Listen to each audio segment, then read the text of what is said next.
Et on reste dans les Pyrénées, mais du côté de l'Ariège, où nous allons voir que la frontière n'est pas une zone de non-droit. Les polices de l'environnement de France, d'Espagne et d'Andorre ont mené une vaste opération de surveillance en cette période de chasse. Ainsi, la faune et la flore sont protégées des deux côtés des Pyrénées. Plus d'explications avec Laurent Winsbach et Pascal Dussol.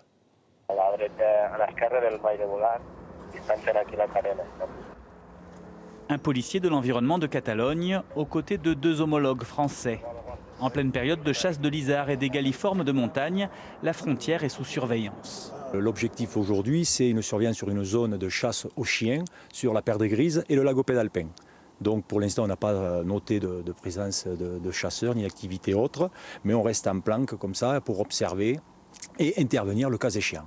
Ils sont 4, 5 Il y a 3 postes d'observation, 3, voilà. avec le vis-à-vis du Val d'Aran. Okay.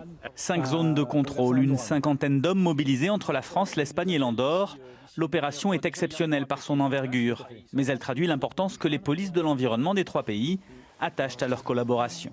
Nous ne pouvons pas entrer à faire des missions de police à France et l'Office national de la chasse ne peut pas entrer à faire de la mission de police à Catalogne. Alors, nous avons cette habitude de travailler ensemble et nous sommes très contents des résultats. La coopération internationale ne se limite pas aux opérations de contrôle. Des formations permettent aussi d'échanger les savoir-faire des deux côtés des Pyrénées.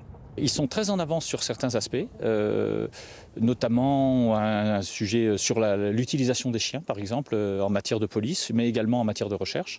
Donc là, on est en train d'essayer de les rattraper, mais avec leur aide.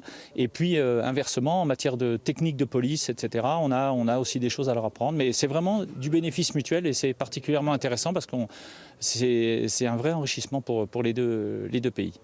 Au-delà de la surveillance de la chasse, les agents français, espagnols et andorrans unissent également leurs forces pour d'autres missions, comme la lutte contre le trafic d'animaux exotiques.